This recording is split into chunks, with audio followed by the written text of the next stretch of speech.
자, 오늘은 그 실패 그리고 새로운 시작이라고 하는 내용으로 여러분하고 내용을 좀 같이 살펴보기를 원합니다. 우리가 계속해서 살펴본 게 뭡니까? 이스라엘 백성들을 하나님이 가나안 땅으로 데리고 가서 그곳에서 하나님 나라, 하나님 왕국을 시작했다고 우리가 나눴죠. 하나님이 그들을 제사장 나라, 그러니까 그들만을 하나님이 축복하시기를 원치 않으시고 그들을 통하여 하나님의 복이 온 열방과 민족 가운데 또 창조 세계 전체 가운데 퍼져나가기를 하나님이 원하시고 그렇게 기대하셨죠.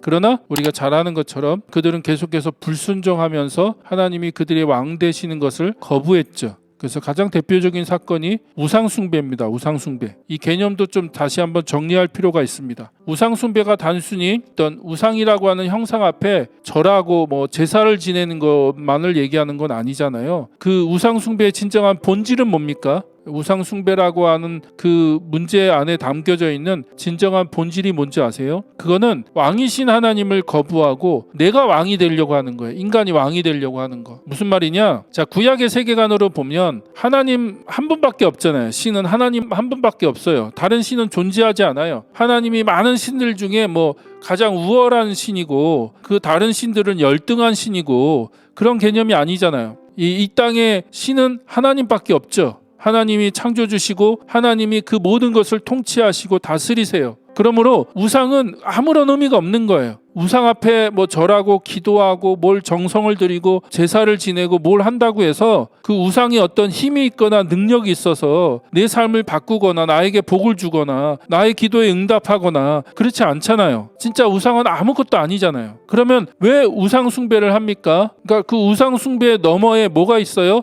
인간의 야망이 있고 인간의 욕심이 있는 거예요. 이 신을 내 마음대로 그 신을 통제해서 그 신이 나만을 축복하라고 나에게 그 복을 달라고 내가 생각하는 그 나의 욕심, 나의 욕망 그거를 응답해주고 채워달라고 하는 그것을 얘기하는 거죠. 그러나 하나님은 절대 인간이 통제하거나 조정하실 수 있는 분이 아니십니다. 여러분 착각하지 마세요. 그러니까 잘못하면 우리의 예배가 이런 우상 숭배가 될 수 있어요. 그래서 많은 분들이 자꾸 착각하시는 것 같아요. 이렇게 정성을 들이고 이렇게 하나님께 뭔가를 바치고 뭔가를 하면 하나님을 움직일 수 있는 것처럼 생각하는데 하나님 그런 거에 움직이시는 분도 아니고 철저하게 구약 성경에 보면 하나님은 통치하시고 다스리시는 분이시죠. 그래서 제가 좋아하는 표현이 그런 표현이 있습니다. 어느 목사님이 그런 얘기 하시더라고요. 성경적이지 않은 찬양이 하나 있다. 뭐냐? 나의 등 뒤에서 그 찬양 있잖아요. 성경에 보면 하나님은 한 번도 우리 등 뒤에 계신 적이 없다. 그러니까 등 뒤에서 우리를 몰아가시는 분이 아니시라는 거예요. 하나님은 어떤 분이세요? 항상 앞서가시면서 우리를 이끌고 가시는 거죠. 그래서 그게 목자와 양의 관계잖아요. 목자가 앞장서면 양은 목자의 음성을 아는 거로 그 목자를 따라가는 거예요. 그러니까 하나님은 우리를 이끌고 가세요. 뒤에서 몰아가시는 게 아니라 하나님이 우리를 이끌고 가시고 하나님이 우리를 통치하시고 다스리세요. 하나님의 뜻과 계획을 이루시기 위해서 하나님은 일하세요. 그리고 그 하나님의 일하심에 우리를 초청하는 거죠. 근데 그 우상 숭배는 그런 관계가 아니잖아요. 전혀 그런 관계가 아닙니다.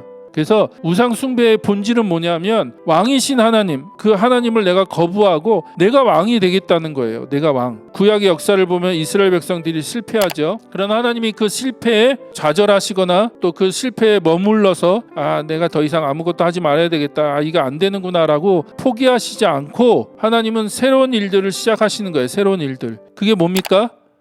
예언자들 또 선지자들을 통해서 하나님이 계속해서 약속하시고 또 말씀하시죠. 그게 뭡니까? 메시아를 보내겠다. 메시아를 통해서 하나님 나라, 하나님 왕국을 이 땅에 완성하겠다라고 하는 하나님이 메시아를 약속하신다는 거예요. 메시아를 약속하신다. 자, 그러면 그 구약의 예언자들을 통해서 하나님께서 뭘 예언하시고 약속하셨는가? 여러 예언자들을 통해서 이스라엘의 심판과 회복에 대한 약속들을 말씀하셨는데 그것들이 무엇인가? 크게 세 가지로 정리할 수 있습니다. 세 가지로 그것들을 정리할 수 있는데 첫 번째는 하나님이 통치하시는 하나님의 왕국, 하나님의 왕국의 도래와 회복, 하나님 나라가 도래할 것이다. 또 하나님 나라가 도래하면 어떻게 이 땅이 온전히 회복될 것이다. 새하늘과 새 땅으로 온전히 회복될 것이다 라고 하는 예언을 그 약속을 하고 있고요.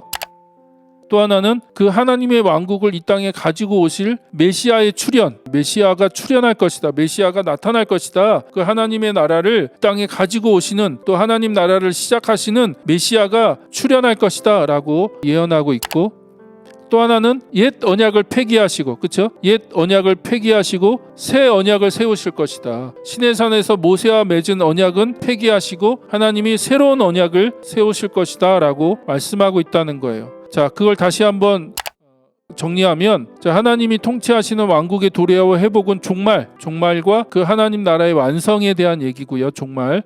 그 다음에 그 하나님의 왕국을 이 땅에 가지고 오실 메시아의 출현은 예수님의 초림과 재림이죠. 예수님의 초림과 재림. 여기서 제가 좀 한 가지 개념을 설명드리고 싶은데, 구약 예언자들이 메시아의 출현을 얘기할 때는 한 번 메시아가 오는 것처럼 얘기해요. 한 번 메시아가 와서 하나님 나라를 이 땅에 완성할 거야. 단번에 와서 딱 한 번 와서 하나님 나라를 이 땅에 딱 완성할 거야 라고 얘기하고 있는데, 신약으로 넘어가서 실제적으로 예수님을 통한 메시아의 오심을 보니까 메시아가 몇 번 와요? 2번 오죠. 예수님의 초림과 재림. 그렇죠? 이게 이제 구약 그 예언자들의 관점에서 보면, 구약에서 이렇게 보면 두 가지가 겹쳐 보여서 그래요. 두 가지가 예수님의 초림과 재림이 이렇게 겹쳐 보이거든요. 겹쳐 보여서 이게 마치 한 사건으로 보이는 거죠. 이해되세요? 그래서 그 예언서들을 보면 한 단락 안에, 한 문장 안에 예수님의 초림과 재림이 막 뒤섞여 있어요. 마치 한 번에 일어나는 것처럼 뒤섞여 있는데, 그러나 역사 안에서 그것이 실현되는 과정을 보면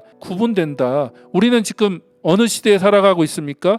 예수님의 초림과 재림 사이에 살아가고 있잖아요. 그래서 우리는 그게 구분이 되는데, 구약 예언자들에게는 그 두 가지가 겹쳐 보여서 그런 거다라고 여러분이 이해하시면 좋을 것 같습니다. 자, 그 다음에 옛 언약을 폐기하시고 새 언약을 시작하신다는 건 뭐예요? 성령의 내주와 성전, 새로운 성전. 그래서 구약의 건물로서의 성전이 아니라 하나님의 백성이, 이제는 하나님의 백성이, 성령이 내주하시는 하나님의 백성이 살아 움직이는 성전이다 라고 하는 얘기를 하고 있다는 겁니다. 그래서 이 세 가지 개념을 잘 기억해 두시면 나중에 이제 우리가 하나님 나라의 도래, 또 메시아의 출현에 대한 얘기를 할 때 여러분이 이 부분들이 잘 연결이 되실 겁니다. 자, 그 다음에 이제 다시 한번 여러분하고 좀 나누고 싶은 중요한 주제가 주의 날, 여호와의 날입니다. 야훼의 날, 주의 날, 여호와의 날, 뭐 이런 표현들이 구약 예언자들의 그 예언 안에 계속 등장을 해요. 그러면 이게 주의 날이 뭐냐, 또 여호와의 날이 뭐냐, 여러분 이걸 좀 정리하셨으면 좋겠는데, 자, 주의 날이라고 하는 건 뭐냐면 하나님이 개입하셔서, 하늘에 계신 하나님이 이 땅으로 찾아오셔서 하나님이 인간의 역사 안에 개입하신다는 거예요. 개입하셔서 자신의 뜻을 이루시기로 몸소 정하신 날, 어떤 디데이를 얘기하는 거예요. 디데이가 딱 있어서 그날에 하나님이 하늘에서 이 땅으로 찾아오셔서 하나님의 뜻을 이루시기로 정하신 날, 그게 주의 날이거든요. 주의 날, 여호와의 날. 자, 이 날은 하나님의 백성들이 원수들에게서 어떻게 건져주시는지를 경험하는 날. 그러니까 원수들에게는 하나님의 심판이 임하지만 주의 날은 양면이 있다는 거예요. 동전의 양면. 그러니까 하나인데 여기서 보면 심판이고 여기서 보면 구원이에요. 그래서 악인들에게는 하나님의 심판이 임하지만 하나님의 백성들에게는 뭐예요? 구원을 경험하는 날, 하나님이 구원해 주시는 날로 경험되어지는 날이 여호와의 날이라는 거예요. 이해되시죠?